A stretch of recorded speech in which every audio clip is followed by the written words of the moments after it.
를 드렸습니다. 하나님 은혜 내려주시고 복을 내려주옵소서. 하는 일마다 형통의 은혜 내려주옵소서. 특별히 오늘 우리에게 이렇게 살 길을 주셔서 감사합니다. 예배가 우리의 살 길이니 이 살 길로 우리를 인도해 주심을 감사합니다.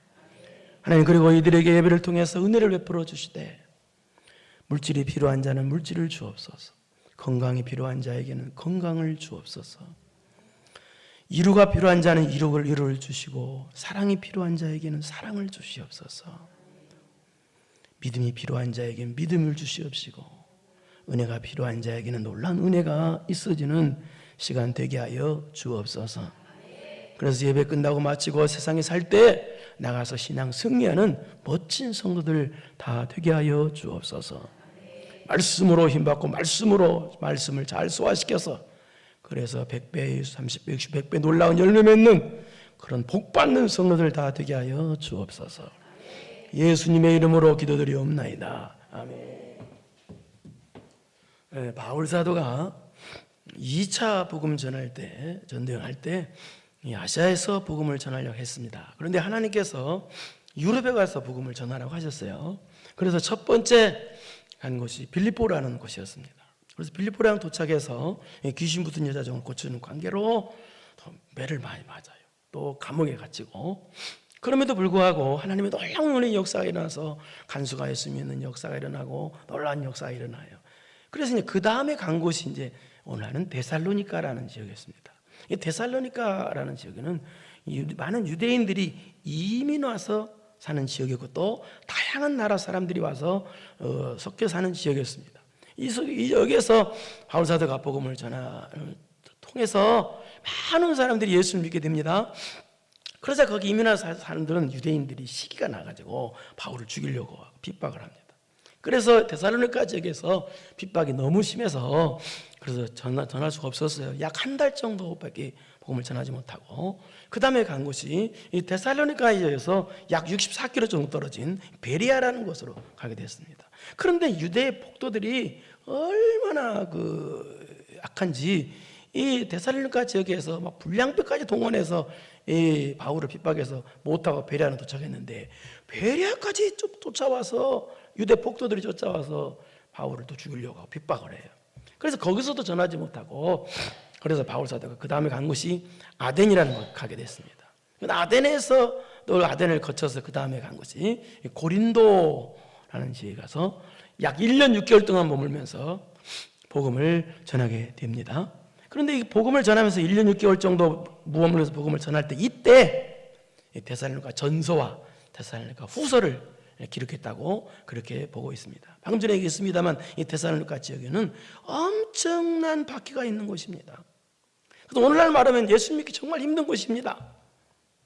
그런데 이 데살로니가 교회 성도들은 그렇게 핍박이 있고, 또 바울 사도가 약 1개월 정도밖에 복음을 전하지 못했음에도 불구하고, 그렇게 또 신앙생활을 하기에도 정말 힘든 곳인데도 불구하고 신앙 승리했던 훌륭한 교회였다고 그렇게 볼 수가 있습니다. 오늘은 데살로니가 교회에게 바울 사도가 두 번째 편지를 보낸 데살로니가 후서 두 번째 편지한 내용인데, 이 데살로니가 후서는 데살로니가 전서를 받은 이 데살로니가 성도들이 신앙 승리하고 있는데, 그런데 이단 같은 적그리스도들이 침투해서 이 예수 그리스도의 재림관, 종말관을 헷갈리게 만들었어요. 그래서 그 예수 그리스도의 종말관, 재림관을 바르게 잡아주기 위해서 쓴 서신이 이 디모데 후서입니다. 그러니까 이 디모데 전서와 디모데 후서에는 이 특징적인 공통점이 있어요. 어떤 특징적인 공통점이 있느냐? 바로 예수 그리스도의 재림이라는 공통점이 있어요. 여러분, 예수님 믿다 보면 핍박과 어려움이 있죠. 그 핍박과 어려움이 당했을 때 여러분 어때요? 우리의 소망이 있고 이루가 있어야 이게 있는데, 그럼 우리의 소망과 이루가 뭐가 되겠어요? 소망과 이루가 없으면 어려움에 왔을 때 못 이기거든요. 그것은 바로 예수님의 재림이라는 거예요. 그래서 성도가 데살로니가 전서 후서에서 공통적으로 말하는 것은 그렇게 데살로니가 지역이 핍박당하는 지역이라고 그러죠. 그렇게 핍박당하는 곳에서 성도가 신앙 승리할 수 있는 비결은 바로 그러니까 소망과 위로가 있어야 되는데 그 핍박 가운데에서 가장 큰 소망, 가장 큰 위로는 예수 그리스도의 재림이라는 것입니다. 그래서 데살로니가 전서는 그래서 그렇게 엄청난 어려운 가운데서 예수 그리스도 재림이라는 그 천국 소망을 두고 신앙 승리하라, 거룩함을 지키고 이겨나가라, 이것이 권면하는 내용이 데살로니가 전서입니다. 그런데 데살로니가 후서는, 다시 말하면 데살로니가 후서는 그 데살로니가 전서를 받은 데살로니가 성도들이 그래서 예수 그리스도 재림이라는 것에다가 소망을 두고 신앙 승리하고 있는데, 그런데 그때 사탄 마귀가 틈탄 거예요. 이단들이, 적그리스도들이 틈타서 천국에다 소망 두고 예수 그리스도의 재림에 소망 두고 지금 신앙 승리하고 있는 데살로니가 성도들의 그 재림의 소망을 헷갈리게 만든 거예요.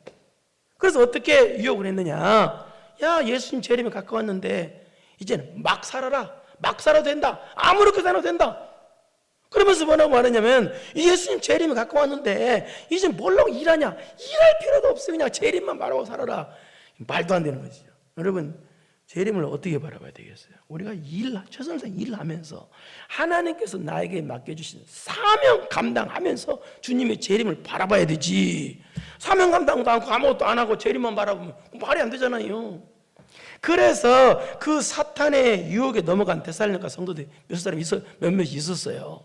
그래서 그런 잘못된 종말관을 바로잡기 위해서 바울 사도가 데살로니가 후서를 기록했다, 그 말입니다. 그런데 오늘 본문은 그렇게 핍박이 있고 그렇게 이단들이 침투해서 그렇게 넘어가가지고 그 넘어간 사람들이 있었지만, 그럼에도 불구하고 데살로니가 성도들은 대부분 신앙 승리하고 있다라고 그런 내용을 들었어요, 바울 사도가. 그래서 바울 사도가 너무 감사해서 그들에게 인사하는 내용과 또 감사하는 내용입니다, 오늘. 그래서 저는 이 바울 사도의 인사하는 내용과 감사하는 내용을 통해서 고난 때 어떤 모습이 우리에게 있어야 되느냐라는 거죠. 즉, 고난 때 우리가 이런저런 고난이 있는데요, 이런 고난 때 우리가 어떤 신앙 승리의 모습이 있어야 되느냐. 그럼 그렇게 해야 신앙 고난이 이겨지는데 어떤 신앙 승리 모습이 있어야 고난이 이겨지는가를 알아보려고 합니다. 우리 1절을 보겠습니다. 시작. 바울과 실로아노와 디모데는 하나님 우리 아버지와 주 예수 그리스도 안에 있는 데살로니가 교회에게 편지하는, 인사하죠. 바울과 실로아노. 여기 실로아노는 신라입니다. 바울과 신라 아시죠? 이 빌립보 지역에서 함께 매도맞고 감옥에 갇힌 사람이에요.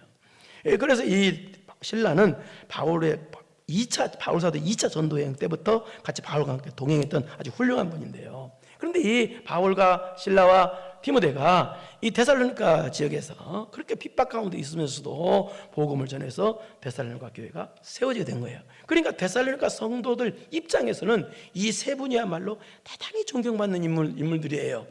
그리고 떠나서 디모데는 우리 아버지와 주 예수 그리스도 안에 있는 데살로니가 안에 교회에 편지한다. 근데 이게 참 교회라는 뜻인데, 자, 데살로니가 교회는 또 이 많은 이방인들이 모여서 세워진 교회예요. 그러니까 교회가 그렇게 세워졌든 이렇게 세워졌든 어떻게 세워졌든 간에 교회는 반드시 하나님 우리 아버지와 주 예수 그리스도 안에 있는 교회가 진짜 교회라는 뜻이에요. 이 말은 무슨 말이냐? 하나님을 아버지라고 부르는 성도들의 모임이 교회고, 그리스도를 주라고 고백하는 성도들이 모임이 바로 교회다 라는 뜻이에요. 그러니까 그런 교회 편지하노니. 근데 이제 인사합니다. 2절 뭐라고 하는지, 하나님 아버지와 주 예수 그리스도로부터 은혜와 평강이 너에게 있을지어다. 너에게, 이게 말은 무슨, 저와 여러분들에게라는 뜻이죠. 은혜, 하나님께서 값없이 주시는 은혜가 있으라고 축복하고 있고, 또 하나님과 관계가 바르게 됨으로 인한, 그래서 하나님께서 주시는 평강이 너에게 있으라고 축복하고 있는 거예요. 그런데요, 지금 데살로니가 교회는 어떤 형태라고 그랬어요? 상황이라고 그랬어요.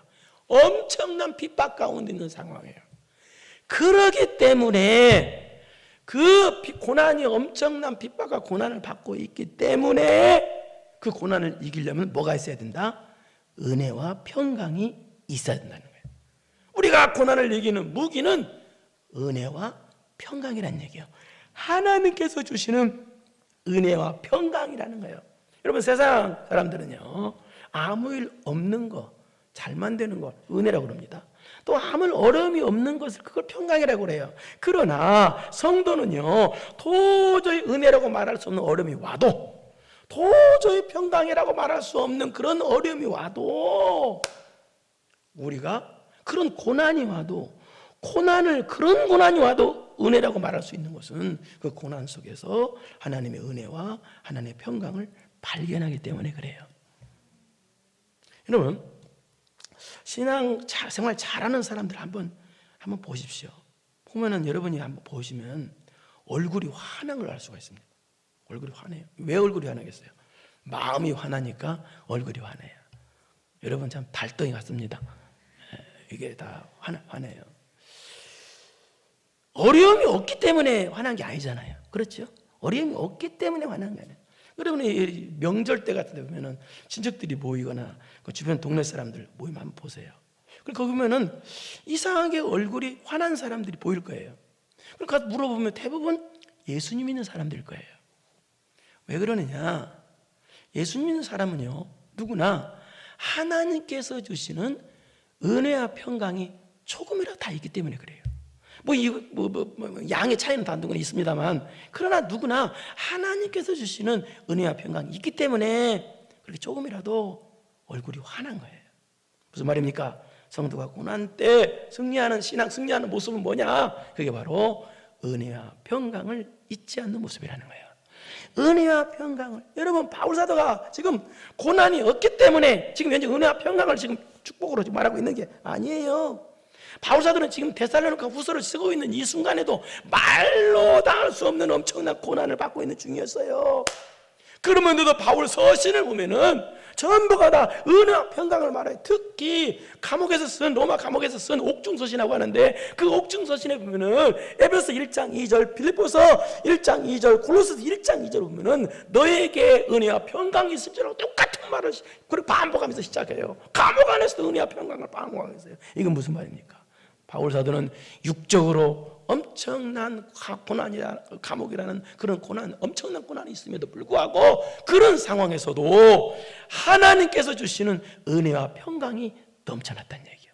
그러니까 바울 사도는 지금 내가 이렇게 감옥 안에서나 감옥 바깥에서나 하나님께서 주시는 은혜와 평강이 넘치니 너희들도 말로 나눌 수 없는 고난이 지금 있다 할지라도 하나님께서 주시는 은혜와 평강이 있어야 된다는 거예요. 그래야 고난이 이겨진다는 거예요. 여러분, 세상은요, 어려움이 오면 돈으로 이기려고 합니다. 인간의 방법이나 인간의 힘으로 어려움을 이기려고 합니다만, 그러나 성도는 그렇게 이기면 안 된다는 거예요. 우리 성도는 하나님께서 주시는 은혜와 평강으로 이겨야 된다, 그 말입니다. 이것이 바로 신앙 승리의 모습이다, 그 말입니다. 두 번째 신앙 승리의 모습, 여러분 은혜와 평강 여러분에게 있죠? 믿습니다. 이게 암이 점점 작아지려고 하는, 믿습니다. 있어야 돼요. 그 다음에 두 번째, 고난에서 이겨지고 우리 신앙 승리의 모습은 어떤 모습이냐? 고난 가운데서 신앙 승리는, 따라서 합시다. 두 번째는, 따라서 고난에서도 믿음이 자라고 사랑이 자라야 한다. 이런 모습, 이게 무슨 말일까요? 우리 3절을 보세요. 시작. 형제들아, 우리가 너희를 위하여 항상 하나님께 감사하지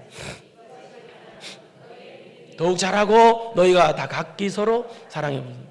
자, 지금 데살로니가 교회는 어떤 상황이라고 그랬어요? 고난이 막심한 상황이야. 그런데 뭐예요? 믿음이 자랐대요.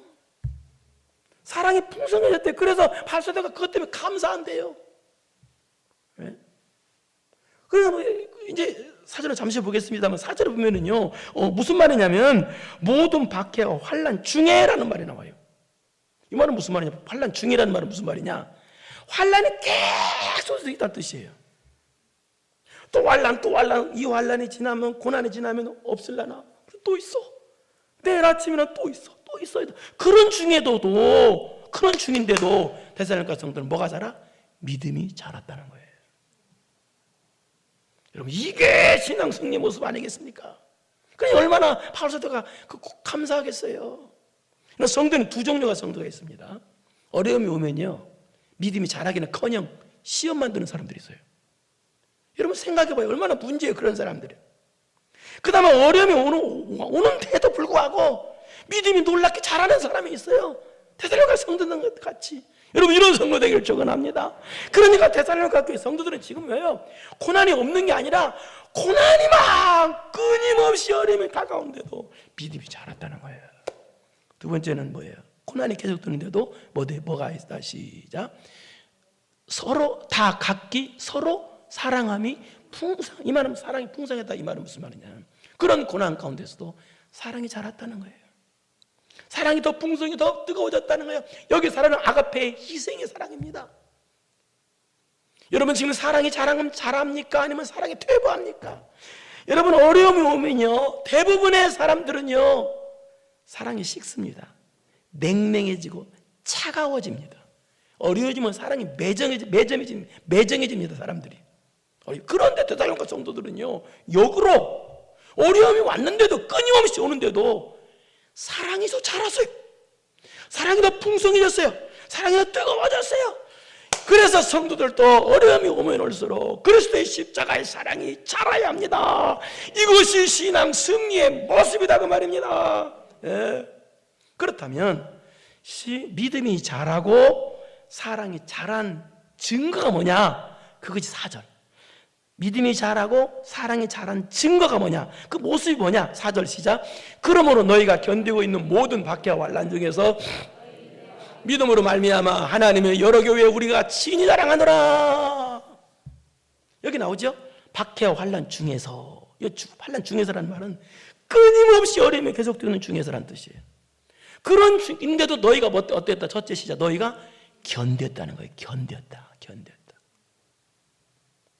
이게 견뎠다는 말은 무슨 말이냐, 여러분이. 이것이 바로 믿음이 자란 증거고 사랑이 자랐다는 증거란 뜻이에요. 여러분, 자식을 사랑하면 어때요? 자식을 위해서 받는 고난 다 부모가 다 견딜 수가 있어요. 하나님을 사랑하면 어때요? 하나님 때문에 당하는 고난 다 견딜 수 있고 참아낼 수가 있는 거예요.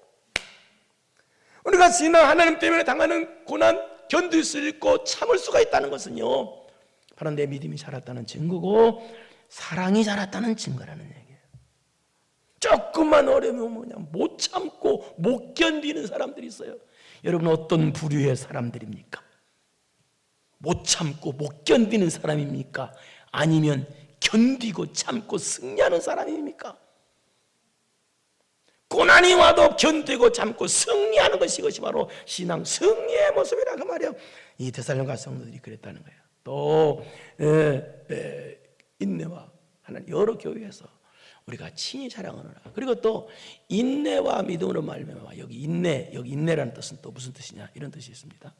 도저히 무거워서 들을 수가 없는 걸 그걸 끝까지 들고 견딘다는 뜻이에요. 그러니까 마치 용맹한 군사들이 막 견디고 굳게 서서 끝까지 참고 그런 것처럼 어떤 어려움이 와도 참고 인내하는 그것이 바로 신앙이 자란 것이고 믿음이 자란 것이고 증거고 사랑이 자란 것이라는 증거예요. 그러니까 데살로니가 성도들이 그렇게 고난 가운데서도 그 핍박이 계속 드는데도 계속적으로 견뎌내, 계속 참고 승리해. 그런 믿음이 자라고 사랑이 자란 모습이 보이니까 바울 사도가 너무너무 기쁜 거예요. 그래서 얼마나 자랑하고 싶은지 입이 근질근질했던 거예요, 바울 사도. 그래서 다른 교회 다니는 데마다 우리가 여기서 하나님의 여러 교회에서 우리가 친히 자랑하노라 막 자랑했다는 거예요, 바울 사도가. 데살로니가 성도들은 고난 가운데서 사랑이 자라다, 고난 가운데서 믿음이 자라더라, 자랑을 했다는 거예요. 그래서 여러분, 그런데요, 고난 가운데서도, 고난 중인데도 믿음이 자라고 사랑이 자라면 하나님이 가만히 계시느냐? 엄청난 은혜를 주신다가 그 다음 절이에요. 또 그러면 우리를 고난받게 하고 핍박하는 사람들, 계속 신앙생활 잘하는데 그런 핍박하는 사람 내버려 두냐? 내버려 안 둔다는 말이 그 다음 절 5절을 봐봐요. 시작. 이는 하나님의 공의로운 심판의 표요 너희로 하여금 하나님 나라에 합당한 자를 여김을 받게 하리 하면 그 나라를 위하여 너희가 또한 고난을 받느니라. 여기 이는이라는 말은 무슨 말이냐, 이 뜻입니다. 왜 예수님 잘 믿는데도 환난이 오냐? 아니, 예수님 믿고 구원받았으면 그냥 환난 없이 천국에 그냥 데려가면 되지, 왜 환난이 있냐? 그 이유는 그런 뜻이에요. 그 이유는 하나님의 공의로운 심판의 표기 때문이라는 거예요. 이 말은 무슨 말이냐? 좀 어려운 말이지만 이 뜻입니다. 이 말은 무슨 말이냐? 자, 우리를 핍박하고 환난을 우리를 주는 악인들 있잖아요. 그 사람들을 왜 하나님께서 당장 심판하지 않느냐? 그것은 마지막 때에 최후 심판이 그들에게 있기 때문에 그 표다라는 뜻이에요. 그 다음 두 번째는 또 무슨 뜻이냐? 그러면 왜 신앙생활 잘하는데 우리에게 고난이 오냐? 예수님 때문에. 그것은 무슨 표냐? 그럼 우리 주님 재림하신 날, 마지막 날에 상급받을 표이다라는 뜻이에요. 이게 공의로운 심판의 표라는 뜻이에요. 그리고 너희로 하여금 하나님 나라에 합당한 자를 여기는 받게 하리 아멘이. 이 말은 고난이 하나님 나라에 합당한 자로 만들기 위해서 고난을 왔다라는 그런 뜻도 되지만 그런 뜻이 아니고요. 이 뜻입니다. 우리가 고난이 계속 드는데도 하나님께서 고난 속에서 은혜 주셔서 우리의 신앙이 자라고 우리의 사랑이 자라서 하나님 나라에 합당한 자가 되게끔 만들어 주신다는 뜻이에요. 하나님 나라 합당한 자로 만들어 주시고 우리를 만들어줘. 그러니까 이 말은 무슨 말이냐? 바로 우리가 살다 보면 고난이 오죠. 그 고난 가운데서 내 신앙이 자라고 왜 고난을 주시냐? 왜 고난을 주시냐? 그 이유는 바로 우리의 신앙이 자라고 사랑이 자라고 하나님의 합당한 사람 되라고 고난이 우리에게 허락하셨다. 그런 의미로 보면 되겠습니다. 그러니까 고난 가운데서 내 신앙이 자라고 뭐가 자라야 돼요? 사랑이 잘해야 된다는 거예요. 고난이 왔다고 신앙이 안 자라면 안 돼요. 낙심하면 안 된다는 거예요. 오히려 고난 때 믿음이 자라기를 축원합니다. 내 사랑이 자라. 이게 신앙 승리의 모습이라는 거예요. 예? 냉랭해지면 안 됩니다. 어렵다고. 그 다음에 세 번째는 그럼 고난 가운데서 신앙 승리하는 모습이 뭐냐? 끝들이 보세요. 5절 끝들이 너희 하리 아멘이 여기서 시작. 그 나라를 위하여 너희가 또한 고난을 받느니라. 자, 이 말인데요. 이 말은 무슨 말이냐? 자, 고난은 하나님 나라를 위하여 받는 것이 고난이라는 뜻이에요. 그러니까 고난 받는 것이 그러면 고난 때 실패하는 모습이 뭐냐? 내가 죄져서 내가 잘못해서 받는 고난은 그게 신앙 실패예요. 그 사람은. 근데 고난인데도 신앙 승리가 뭐냐? 예수님 때문에 고난 받아. 하나님의 나라 때문에 고난 받아. 이것이 고난 때 신앙 승리하는 모습이라 그 말입니다. 이해되겠습니까, 여러분? 그리고 또 여기 고난이라는 말은 무슨 말이냐? 이 뜻입니다. 예수님 때문에 당하는 고난은 선택이 아니라 필수고 의무라는 거예요. 당연하게 받는다는 거예요. 그런데 제가 설교할 때 여러분에게 여러분 예수님 믿는 사람 다 고난이 있습니다 라고 말하면 여러분 좋아요? 싫어요? 싫죠. 싫어요. 좋은 사람 하나도 없어요. 그래서 저도 고난에 대해서 설교를 잘 못하는 거예요. 여러분 싫어하니까. 그런데 왜 또 여러분이 싫어하는 이유가 왜 그러느냐? 고난을 싫어하는 이유가 그거냐면 대부분의 사람들은 그렇게 생각해요. 나만 고난이 없기를 바래요. 대부분의 사람들은요. 여러분 한번 생각해 보십시오. 다른 사람 다 고난 받아요. 나만 고난이 없을까요? 시험 걱정 모든 괴로움 없는 사람 누군가. 그럼 그 찬송 바꿔야 돼요. 시험 걱정 모든 괴로움 다른 사람 다 있고 나만 없어요. 그래 바꿔야 된다니까 노래를. 성경에는 그런 말이 없어요. 그러면 어차피 오는 고난 어떻게 해야 되겠어요? 승리해야 되겠죠. 어차피 계속 오는 고난 뭐 때문에 돼요? 내가 잘못해서 고난 받는 것이 아니라 어차피 오는 고난 뭐 때문에 돼야 돼요? 하나님 나라를 위해서 받는 고난이 되기를 축원합니다. 예수님 때문에 받고 또 어차피 오는 거예요. 고난은요. 여러분 나를 위해서 세상을 위해서 살면요 고난이 없을 수도 있어요. 그러나 우리는 하나님 나라를 위해서 살기 때문에 고난이 안 올 수가 없다는 거예요. 미안하지만 그렇습니다. 여러분 오해하지 않기를 들기 바랍니다. 아멘이 작아지잖아. 왜 그런지 고난이 싫으니까. 그러나 그건 고난은 내가 잘못해서 받는 고난 되지 말고 하나님의 나라를 위해서 고난을 받으라 그 말이에요. 크게 보기라. 그러면 하나님 나라를 위해서 고난을 받는 것이 얼마나 큰 복인지 그래서 싫어하기 때문에 설명이죠. 그 다음 절부터 봐봐요. 6절부터 봐봐요. 쭉 설명이 나와요. 6절 시작. 너희로 환난을 받게 하는 자들에게는 환난을 갚아줘. 우리를 고난받게 환난받게 하는 악인들 있잖아요. 핍박하는 사람들은 하나님 반드시 심판하신다는 뜻입니다. 7절 봐봐요. 시작. 환난을 받는 너에게는 우리와 함께 안식으로 갚으시는 것이 하나님의 공이시니 주 예수께서 자기 능력으로 천사들과 함께 하늘로부터 불꽃 가운데 나타나실 때에 이건 무슨 말이에요? 우리가 예수님 때문에 환난 다 당하잖아요. 그 당하는 사람들은 우리 주님 재림하시는 날 안식으로 갚아주신다. 무슨 말이냐면 영원한 천국의 안식으로 갚아준다는 뜻이에요. 기가 막힌 말이에요. 그렇기 때문에 하나님 나라를 위해서 받는, 하나님 나라 때문에, 하나님 나라 위해서, 하나님 예수님 때문에 받는 고난이 말로 표현할 수 없는 복이란 뜻이에요.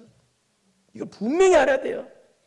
그러나 내가 잘못해서 받는 고난은 아니고요, 때문에, 예수님 때문에, 하나님 나라를 위해서 받는 고난.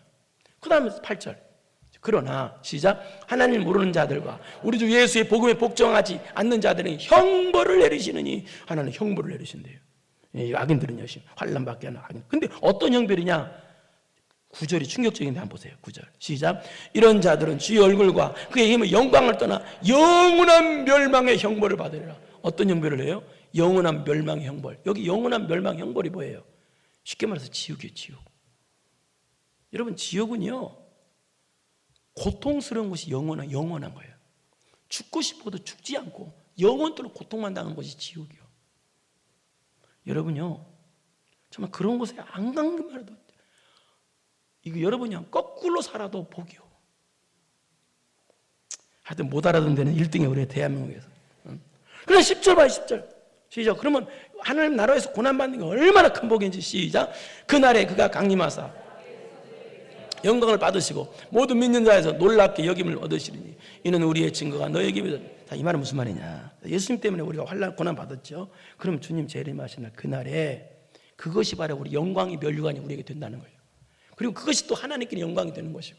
그렇기 때문에 이거 자세한 설명은 안 썼지만, 그렇기 때문에 예수님 때문에 당하는 고난, 하나님 나라를 위해서 그의 나라에서 받는 고난이 말로 표현할 수 없이 복이다라는 뜻이에요. 예. 그리고 나서 이제 기도해 줍니다. 11절 바울 사도가 데살로니가 성도를 위해서 기도합니다. 시작. 이러므로 우리도 항상 너희를 위하여 무슨 기도하느냐? 우리 하나님이 너희를 그 부르심에 합당한 자로 여기시고 모든 선을 기뻐함과 믿음의 역사를 능력으로 이루게 하시고. 첫째, 너희가 하나님 데살로니가 성도들이 그 부르심에 합당한 자가 되게 해주세요 기도했다는 거예요. 첫째. 이 말은 무슨 말이냐? 하나님께서 부르시는 목적대로 사는 자가 되게 해달라고 해요. 여러분, 하나님께서 여러분을 부르신 목적대로 사는 게 복입니다. 목적이 어긋나게 살면 안 돼요. 그 다음에 두 번째는 뭘 해달라고 되었어요? 모든 선을 기뻐하는 성도 되게 해달라고 되었어요. 선을 기뻐하다. 여러분, 성도는 마음이 선해야 되고 말이 선해야 되고 행동이 선해야 됩니다. 예? 목적이 선해야 되고 방법이 선해야 됩니다. 그럼 선이 뭐냐? 하나님의 말씀이 선이고 하나님의 뜻이 선입니다. 악을 행하면 안 됩니다. 악은 마귀에게 속한 것입니다. 그러므로 여러분은 선을 기뻐하는 성도 되기를 바랍니다. 그 다음에 이제 고난을 승리하는 비결을 이제 그 다음에 역사로, 그 다음에 기뻐함과 그 다음에 시작. 믿음의 역사를 능력으로 이루게 하시고 믿음의 역사를 능력으로 이루게 하시달라고 기도한 거예요. 여기에서 고난 때 승리하는 비결이 여기서 나와요. 이 말은 무슨 말이냐? 여기 믿음의 역사를 능력으로, 여기 믿음의 역사란 말은 무슨 말이냐? 고난 중인데도 믿음의 역사, 여기서는 믿음의 열매를 맺게 해달라고 했다는 거예요. 믿음의 열매. 고난 중이야. 그런데 믿음의 열매를 내 힘으로 돼야 안 돼요. 안 되는 거예요. 고난 중에 열매 맺어야 되는데, 믿음으로 열매 맺어야 되는데 그 열매가 맺어지냐고요? 내 힘으로는 안 돼요. 그래서 시작. 능력으로 이루게 하시고, 여기 능력이라는 말은 하나님의 능력을 받아야 된다는 거예요. 그러니까 네 번째, 고난 가운데서도 믿음의 역사, 즉 믿음의 열매 맺는 신앙 승리의 모습이 나타나기 위해서는 어떻게 되느냐? 고난이 하나님의 능력받는 기회가 되어야 된다는 뜻입니다. 고난이 하나님의 능력받는 기회가 되어야 고난 때 믿음의 역사를 이룰 수가 있고, 또 뭐요? 믿음의 열매를 맺을 수가 있는 거예요. 그러므로 성도의 경우는 고난은 하나님의 능력받는 기회입니다. 고난이 올 때 낙심하거나 고난이 올 때 좌절할 기회가 아닙니다. 고난은 하나님의 능력 받을 수 있는 기회입니다. 역사상 하나님의 능력 받아서 크게 쓰임받은 사람 전부가 다 고난을 통과했던 사람들입니다. 왜? 고난은 하나님께서 능력 주시려고 우리들에게 고난을 허락하시기 때문에 그래요. 그래서 여러분이 인생을 살다가 어려움이 생기죠. 자식의 문제도 생겨요. 가정의 문제도 생겨요. 돈의 문제도 생겨요. 그때 그런 문제 주신 것이 낙심하라고 준 게 아니에요. 능력 받으라고 그 문제 준 거예요. 그렇기 때문에 어려움이 왔을 때, 돈의 문제나 가정의 문제나 자식의 문제나 여러 가지 문제가 왔을 때, 시작, 하나님의 능력 받을 기회다. 다시 한번 기회를 줄게요. 오늘 어려움이 없고 돈의 문제, 가정의 문제, 자식의 문제 왔을 때 시작. 그러니까 제가 설교를 잘 못해. 해야죠. 하나님의 능력 받을 기회가 왔구나. 좀 기릅니까? 자, 다시 합니다. 돈의 문제, 자식의 문제, 인생의 문제, 가정의 문제, 직장의 문제, 이런 문제가 왔을 때 시작. 아멘, 할렐루야. 이제 통합니다. 이제 통해. 여러분, 이게 신앙 승리의 모습이라고 말입니다. 생각을 바꾸십시오. 고난 때 하나님의 능력 받을 기회를, 고난을 하나님이 주셨구나. 생각을 바꾸세요. 그겁니다. 막 눈이 살아서 승리가 되는 거예요. 그다음 마지막 5번째 12절 보겠습니다. 신앙 승리의 모습이 뭐냐? 시작. 우리 하나님과 주 예수 그리스도 은혜대로 우리 주 예수의 이름이 너희 가운데서 영광을 받으시고 너희들 그 안에서 영광을 받게 하려니라. 무슨 말이냐? 예수님께서는요, 여러분의 삶 가운데서 영광 받으시기 원하신다는 뜻입니다.